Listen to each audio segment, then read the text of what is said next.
they're dangerous in a way that we didn't really realize in this Houston series. LeBron, 24-0 when he and his teams are up 2-0 in the playoff series. So that right there, to me, we're not going to see any historical break. The question is, can they do this long enough to get either Luka or Austin Reeves back in the lineup? Chaos doesn't even begin to describe this series. Kevin Durant just committed a career-high 9 turnovers in a playoff game, something you'd never expect at this stage. Even crazier, the Houston Rockets actually scored more without him than with him.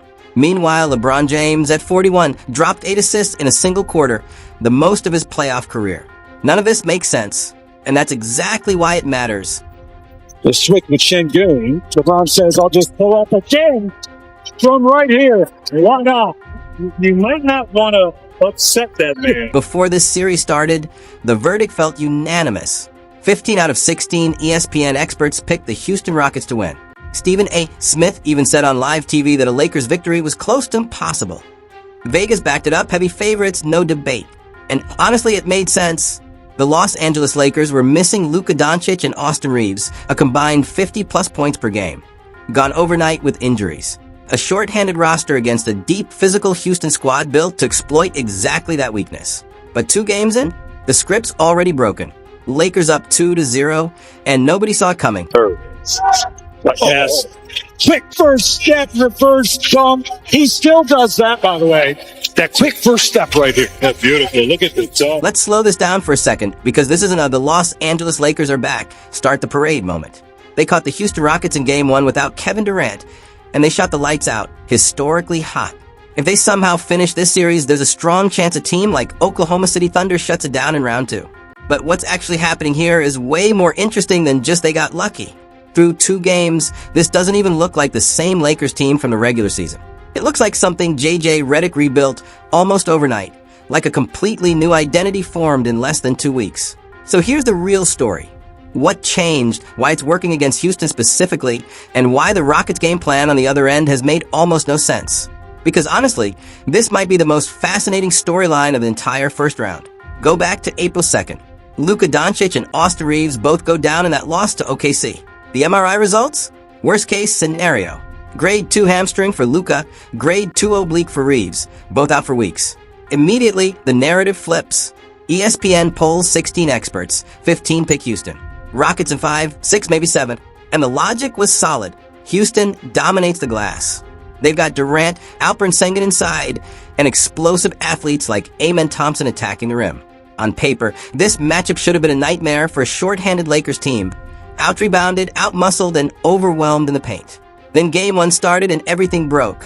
The Lakers shot 60% from the field, a 68% effective field goal rate, franchise playoff record. The gap between expected and actual shooting? Plus 16.7%. The biggest shot-making swing in any playoff game since tracking began in 2013.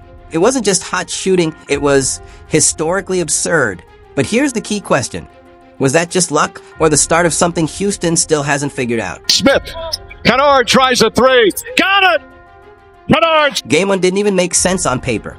The Los Angeles Lakers won by 9 despite turning the ball over 20 times and giving up 20 offensive rebounds. Numbers that usually guarantee a loss. That alone should have been a warning sign that something unusual was happening in this series against the Houston Rockets. But Game 2? That's where things got really interesting. Kevin Durant returned, the Lakers' shooting cooled off, and the game slowed down into something far more normal. And yet, the result didn't change. Instead of relying on hot shooting, the Lakers built a 15-point first-half lead, held firm defensively when Houston made a push, and then closed the game behind LeBron James and Marcus Smart. Final score, 101-94. Here's the stat that flips everything. Houston scored 98 points in Game 1 without Durant. In Game 2, with one of the greatest scorers ever back on the floor, they scored just 94. That shouldn't happen. Adding Durant should elevate your offense, not stall it. Now, the easy explanation is obvious. The Lakers got hot in Game 1, Durant had an off night in Game 2, and variance did the rest. And sure, there's some truth there. Durant's 9 turnovers aren't normal, and Houston probably looks different if he plays at his usual level. But if you stop there, you're missing the real story. Because underneath all of this, J.J. Redick has quietly boxed Houston into a corner they haven't been able to escape. The Lakers didn't just win 2 games. They won them in completely different ways. Game 1 was elite shot making. Game 2 was defense, execution, and control. That's not luck. That's structure. And that structure didn't exist a few weeks ago, after last year's playoff exit, when Minnesota physically overwhelmed them. Redick had a decision to make when injuries hit. Luka Doncic and Austin Reeves go down, and suddenly the entire offensive identity disappears. He could have tried to patch things together and hope for the best. Instead, he tore it down and rebuilt it around what was left. The public message was simple: take care of the ball and box out. Ironically, the Lakers did neither particularly well in Game 1 and still won. Because the real plan wasn't about those basics, it was about the defensive blueprint. Everything starts with Alperen Sengun. The Lakers assigned DeAndre Ayton to handle him one-on-one as much as possible. They fronted the post, brought help at the right moments, and switched aggressively on pick and rolls. The goal wasn't to stop Sengun completely.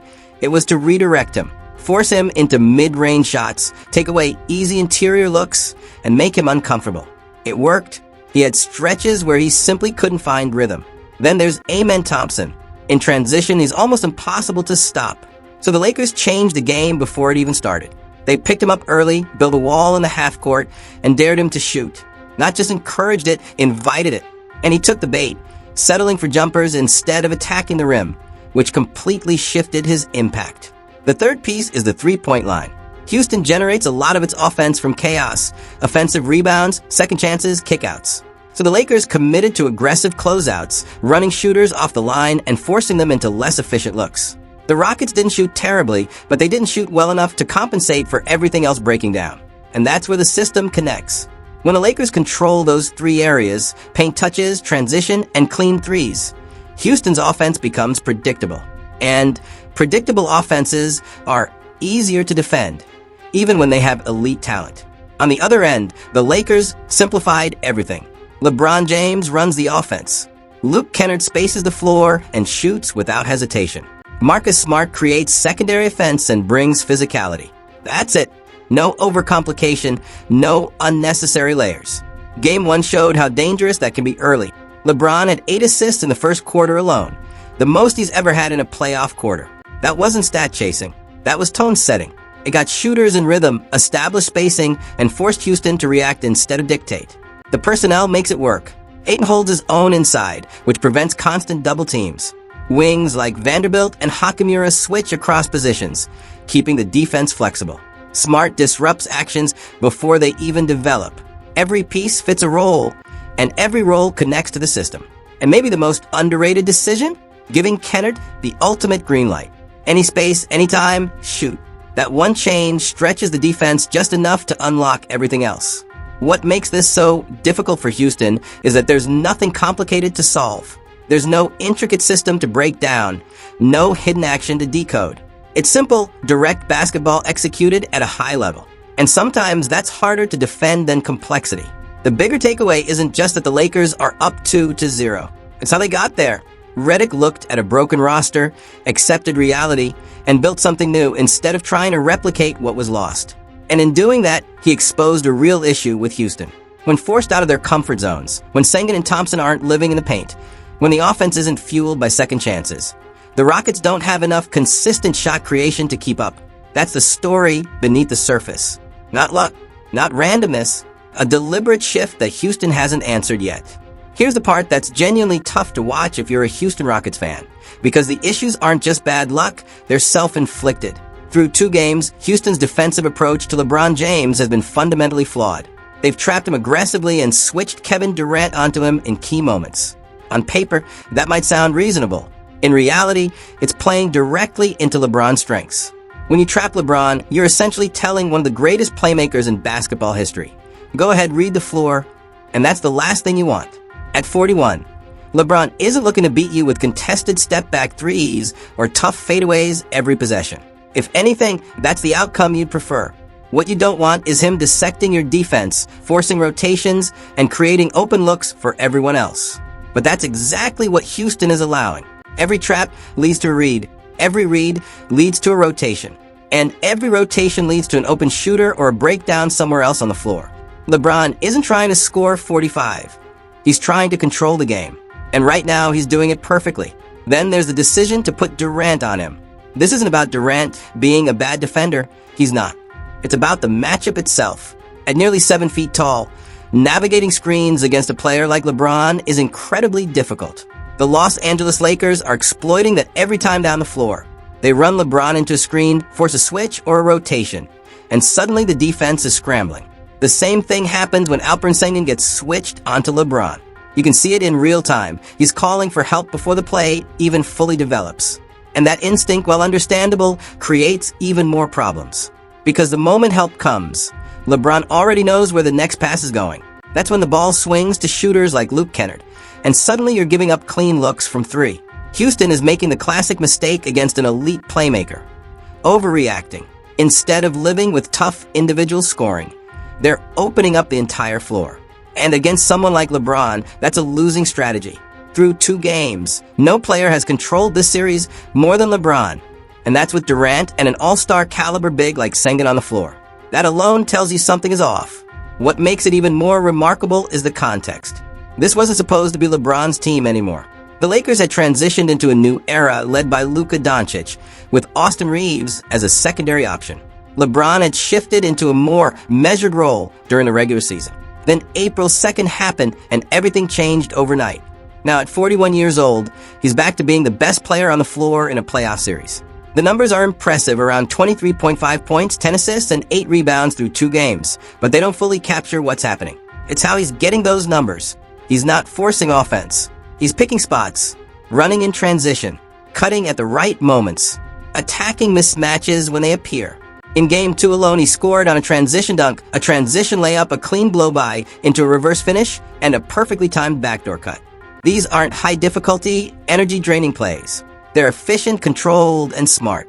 Now compare that to Durant's night. Almost everything he gets is difficult.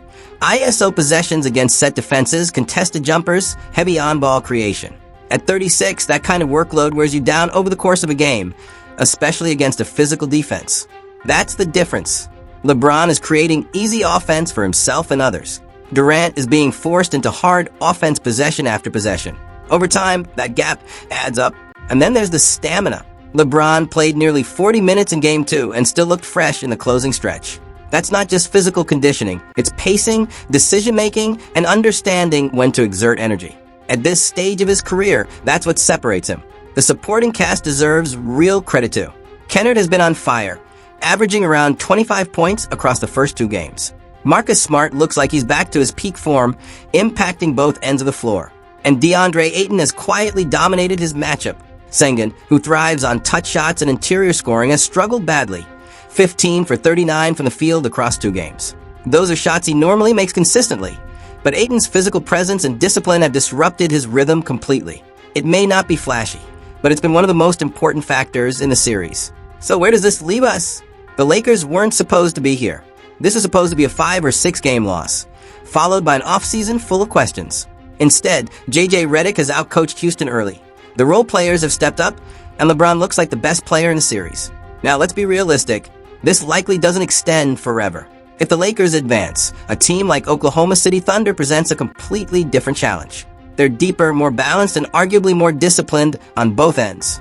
Players like Shai Gilgeous-Alexander create problems the Lakers haven't had to solve yet, and their front court could test Ayton in ways Houston hasn't.